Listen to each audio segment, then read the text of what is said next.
Hello दोस्तों, स्वागत है आपका इस वीडियो में।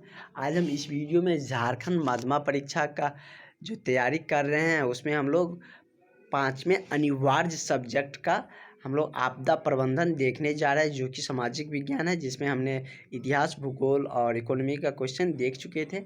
आज हम लोग आपदा प्रबंधन का क्वेश्चन देखेंगे। इसमें लघु उत्तरीय और दीर्घ उत्तरीय प्रश्न आते हैं, वे सारे क्वेश्चन को हम देखेंगे और इससे बहुत आसान क्वेश्चन रहता है। और सामाजिक विज्ञान में आप जितना टाइम दीजिएगा उतना अधिक आपका क्वेश्चन बनेंगे और अधिक मार्क आएंगे। और इससे पहले हमने मूल रामायण, जो आपका सेकेंड आपका जो अनिवार्य सब्जेक्ट है, उसमें से हमने क्वेश्चन कराए थे और ये आपका 5वां अनिवार्य सब्जेक्ट है। तो चलिए देख रहे हैं हम लोग क्या है। और यदि आप चैनल पर नए हैं तो सब्सक्राइब जरूर करिएगा और अपने दोस्तों में शेयर भी कर दीजिएगा ताकि हमें भी मोटिवेशन मिले। फर्स्ट मेरा क्वेश्चन है कि प्राकृतिक आपदा क्या है। आपदा तो आप लोग जानते हैं, जब कोई चीज़ें घट जाती, बड़ी घटनाएं हो जाती है, उसी को हम क्या कह देते हैं, आपदा कह देते हैं। जैसे भूकंप आ गया, सुनामी आ गया, बम विस्फोट हो गया, तो ये सब क्या है, आपदाएं। तो वही क्या होती है कि आपदा है। तो आपदा को दो तरीके से बांटा गया है, एक तो प्राकृतिक आपदा, एक मानव निर्मित आपदा।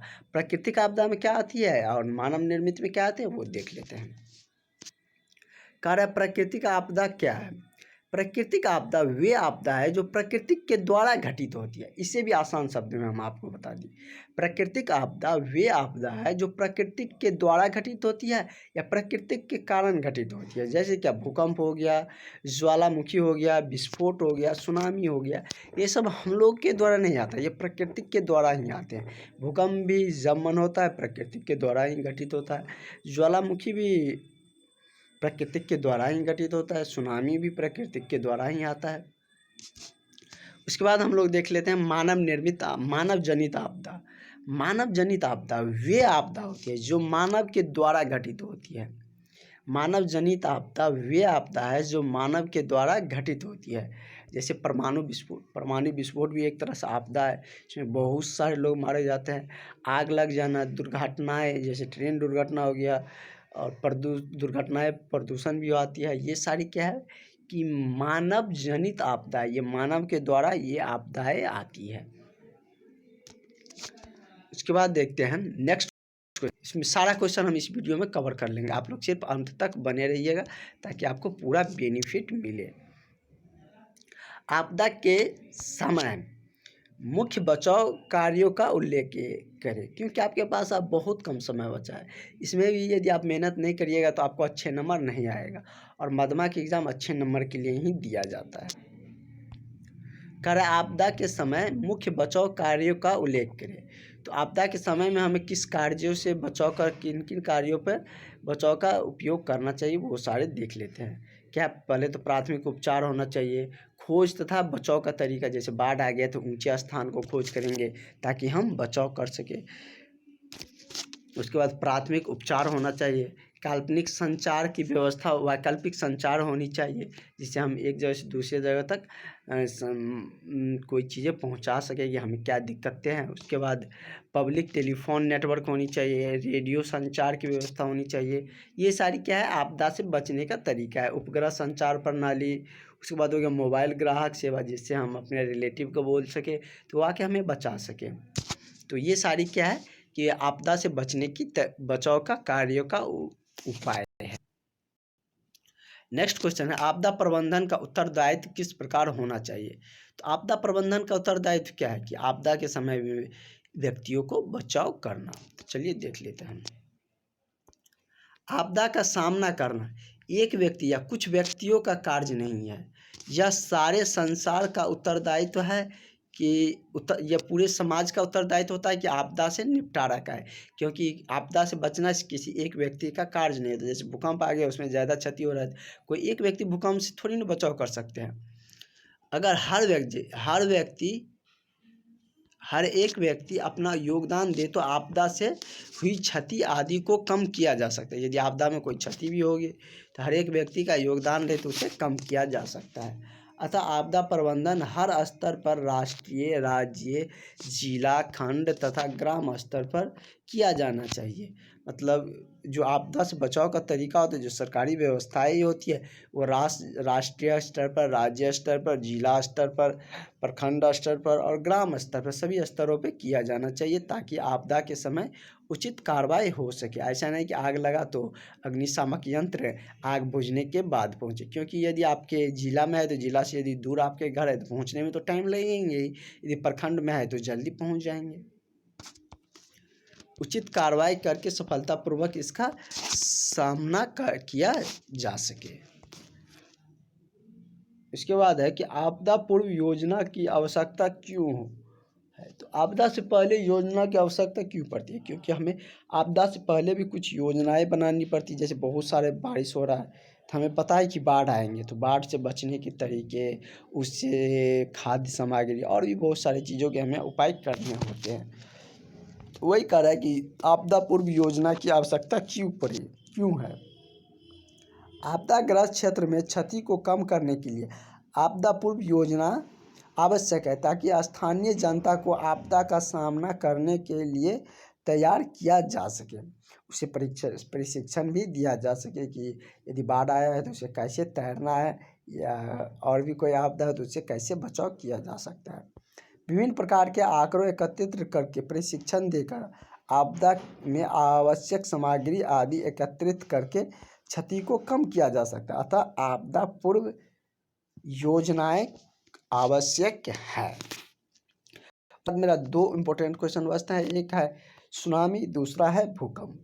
सुनामी क्या होता है, जैसे कि भूकंप आते हैं तो पृथ्वी का जो सतह है वो क्या होता है, हिलने लगती है, बहुत जगह दरारें फट जाती है। उसी तरह यदि भूकंप, यदि हम मोटा मोटी समझे, यदि वही भूकंप यदि समुद्र में आ जाती है तो उसे सुनामी कह देते हैं। इससे पानी की लहरें बाहर निकलने लगती है।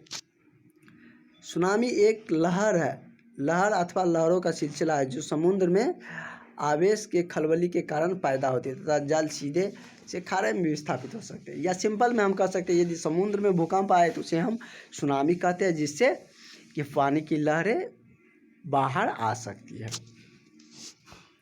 कह रहे हैं कि इन्हीं 4 भारतीय राज्य का नाम बताए जो दिसंबर 2004 में सुनामी से प्रभावित हुआ था। सुनामी जो 2004 में आए थे उससे ज़्यादा प्रभावित होने वाले राज्य का नाम बताए। तो क्या है, तमिलनाडु, कर्नाटक, आंध्र प्रदेश, केरल सुनामी आदि से प्रभावित राज्य है जो कि 2004 में प्रभावित हुए थे। उसके बाद है कि प्राकृतिक आपदा के लिए उत्तरदायित्व किन्हीं 4 कारक का नाम लिखिए। मतलब प्राकृतिक आपदा जो सुनामी है उसके लिए क्या क्या उत्तरदायित्व है, किस किस कारणों से आते हैं। भूकंप के कारण ही आते हैं, ज्वालामुखी विस्फोट के कारण भी सुनामी आते हैं, भूस्खलन के कारण भी सुनामी आते हैं, विस्फोट के कारण भी, विस्फोट भी होंगे अंदर में तो उसमें पानी में क्या होगी, उछाल आएंगे। लहर तथा सुनामी में अंतर क्या है। लहर क्या होती है कि छोटी होती है, छोटे स्तर पे होती है, जल्दी जल्दी आती है, जबकि सुनामी गहरे समुद्र में निर्माण के समय कम समय पता लगता है। मतलब ये गहरे लेवल पे आते हैं, इसमें बहुत ज़्यादा लहरें तूफान मतलब बाहर आने लगती हैं, जिसमें सुनामी आती है। तब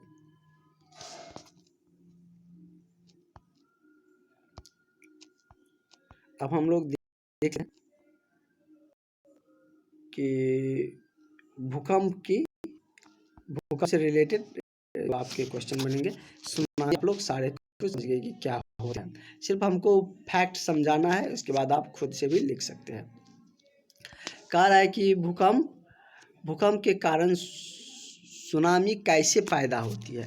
कह रहा है हमने आपको बताया कि भूकंप के कारण भी सुनामी आती है, तो वही पूछ रहा है कि भूकंप के कारण सुनामी कैसे पैदा होती है।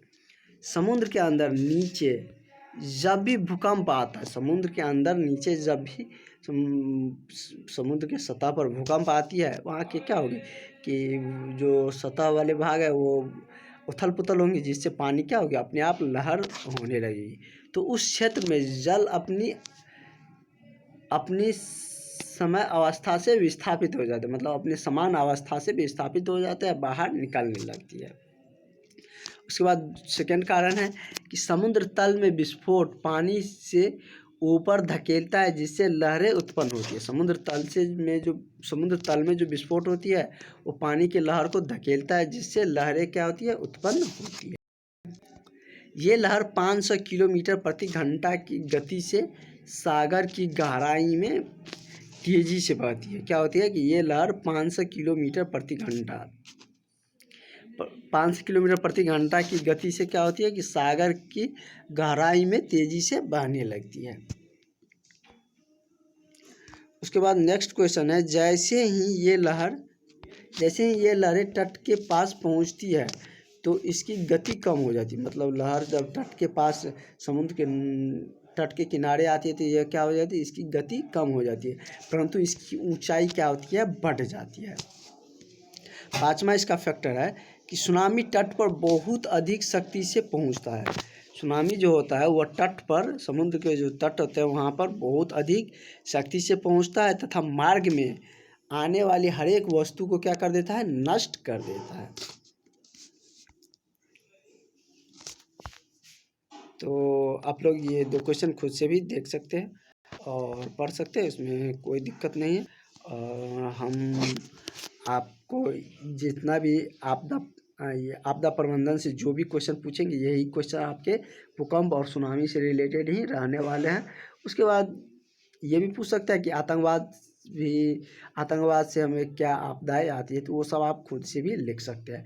ये सारे क्या थे, हमें आपदा प्रबंधन से रिलेटेड सारे क्वेश्चन थे, तो हमने इसे कवर कर लिए और नेक्स्ट वीडियो में हम लोग आगे के क्वेश्चन कवर करेंगे। अभी के लिए इतना ही, थैंक यू, मिलते हैं नेक्स्ट वीडियो में।